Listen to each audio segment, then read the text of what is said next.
Bodikaeru. All right, so what you're about to see is an interview that I did for my Innermatrix program almost 25 years ago. So it's hard to believe that I started writing that program in 1990, 1991. And the information today is just as valuable as it was when I created it years ago, which I don't know if that's a good thing or a bad thing, that we still have the same issues that we had, and we haven't really overcome a lot of those issues as far as eating healthy and exercise and health and wellness. I think that we've come a long way in some regard with people understanding better foods and exercise, biomechanics, kinesiology, and the role of exercise in health.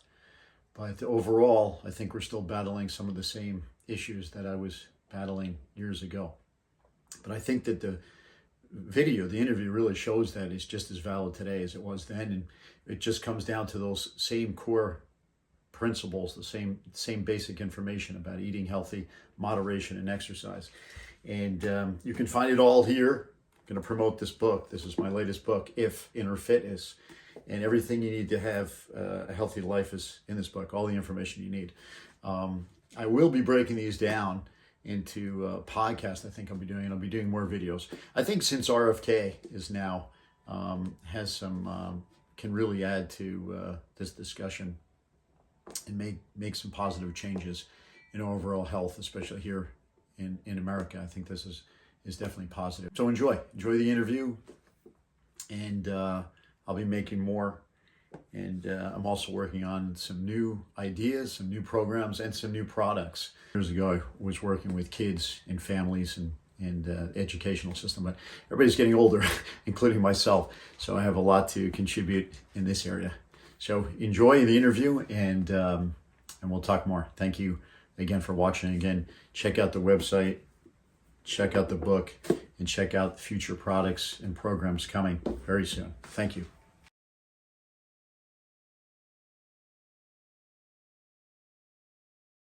How did you become involved in understanding food and understanding fitness? Well, it all started off when I was a kid, and I grew up very hyperactive and had a hard time concentrating at school. My family really wanted to go about it the natural way. There weren't a lot of medications that there are today. That right away nowadays they give kids Ritalin and everything else. And my parents really didn't want to go that route, so they thought they'd really research everything they could. They were pretty smart. Yeah, absolutely. And they really care. They want to do things. You know, they didn't want to mess around with drugs at that time. So they read a lot about different types of food. And I got involved in wrestling and running very young. I was about 11 years old. And the combination of eating very natural and exercising really helped with concentration and with getting rid of this extra energy. And I realized how important it was. My body was extra sensitive to different types of foods, so I became very attuned to what foods do to your body and how they react with your body. And also I became very familiar with many types of exercise at a very young age. Now, is this why you came up with the program? Yeah, one of the reasons why, there was actually two reasons why I came up with the program.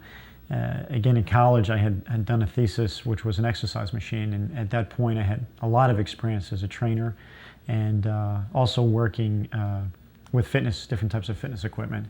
But I realized after I built this machine, which was supposed to be the machine to end all machines, that it really wasn't about how good a machine is or how good an exercise tape is if people really didn't understand the basics about nutrition and the desire to want to make that a part of their life.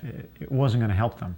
And at that point I started to turn over, I kind of changed my focus away from equipment design to more like person design, recreating the psychology of people to get them really interested.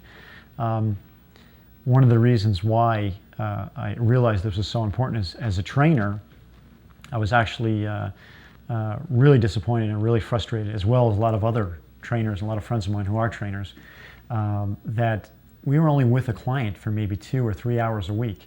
And the Right. rest of the time, they're on their own. So as much as I told them about eating right, and as much as I told them about exercising when they weren't with me, when they're on their own, that's really when they kind of drop the ball and they really need that extra hand. And I wasn't there with them Right. to really help them. So I wanted to create something that they could take with them and get the results when they weren't just with me at the gym. That's the easy part. Once they walk in the door, they're with me. Right. They're going to do what I tell them to do. And if they just did that and did everything else, they'd be in great shape. But the hardest part is when they really weren't with me. Well, their expectations are wrong because they think that they just have to do this little part with you and they're going to be really fit. But fitness is a holistic way of looking at your body. Right. It's and a lot of people think they have to do an exorbitant amount of exercise, and everybody's so interested in losing body fat quickly or losing. Everybody's so preoccupied with this idea of weight when it's really not about weight. Arnold Schwarzenegger at his competing when he was competing was around 200 pounds. And but you can look at a 200-pound man who is really obese. Do you want to be 200 pounds? Is that really what you want? No, you want to be in shape. It doesn't matter if you're 200 pounds or not. So Let's switch over for a second to our little green monster friend. Right. Why a green monster? yeah, little Igor. He's kind of become the icon of Innermatrix, and he symbolizes the alter ego of the program. His name is Igor, and it's really reverse our ego. So it's our alter ego. I came up with the idea for him probably in 1990. I was working out at a gym in Upper New York State, and a man came over to me and he asked me to help his mom exercise, even though I was just visiting the gym working on my own. So I said yeah, and I went over and I helped her out. And I thought immediately that she wasn't going to get it. A lot of times when I show someone how to exercise, and this is a common complaint of all trainers, they teach someone how to exercise, and the next thing you know, you walk away, and they're so interested in just putting up that weight because they're so preoccupied or so self-conscious of what they're not able to do, that they really don't do the exercise right. Before they know it, they're frustrated, they're off the program, they're not really getting results.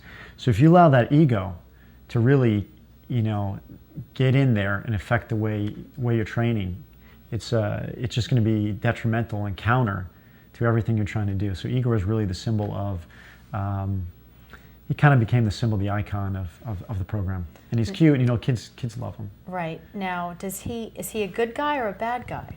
Igor is a good guy because Igor is a really good guy. He's kind of the comic relief of the whole program. While I'm trying to tell a lot of serious information in the video and in the book, Igor is the comic relief. He's the clown, and it makes it say it's okay.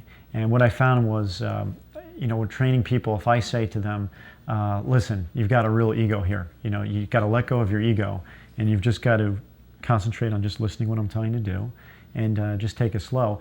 People get really offended. Right away a wall goes up because they feel like, I don't have an ego, or I'm not like that. Right. But if I say, look, you got to leave your Igor, leave him in the locker room, come in here, train, and then take Igor back when you leave, then suddenly now this character and these other characters have become kind of a third person. So now I'm not, so people don't take as much offense to it, and then they're a lot calmer and they're a lot looser. It's not taking it personally. Tell us a little bit about the owner's manual. What is that? The owner's manual was really created based on a lot of ideas that I came up over the last 10 years training clients and actually working in the industry. It's all of the positive aspects of attributes that I found that worked for people.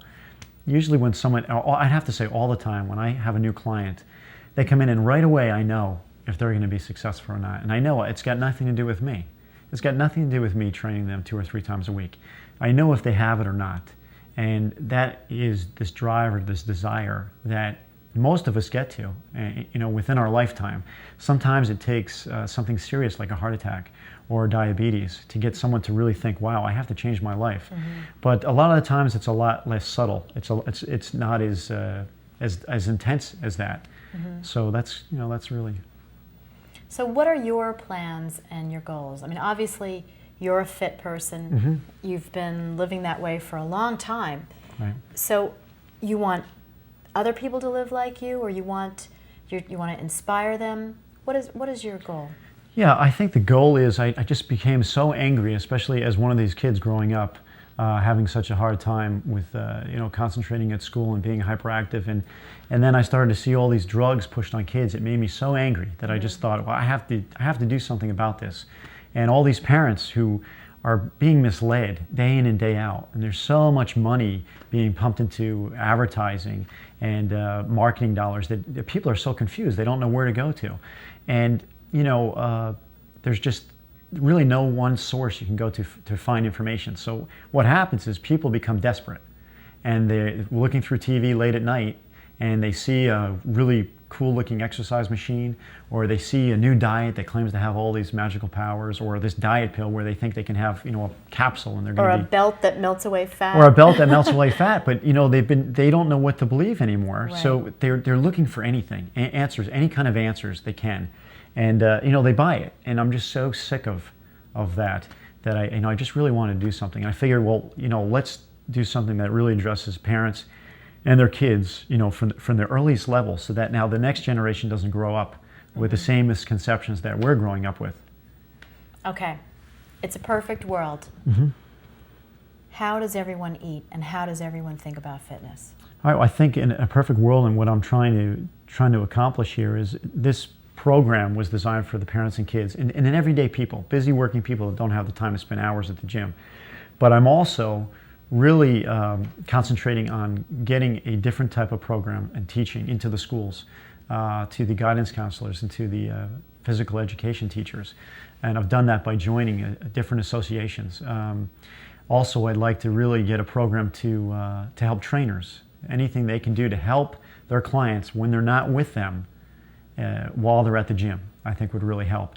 And I think the biggest message I'm trying to get to people is that I talk about in the videos, there really are no shortcuts. The best shortcut is just understanding the basics, and then living your life based on really informed choices, real power. There's a saying, like, I think it goes something like, give someone a meal and they'll eat for a day, but teach them how to eat, and they'll eat for a lifetime. We'll teach them about the basics of nutrition and exercise, get them to create a shift inside their body and in their mind, and really change their life forever, using fitness as the medium. Great. Thank you very much. Oh, you're welcome.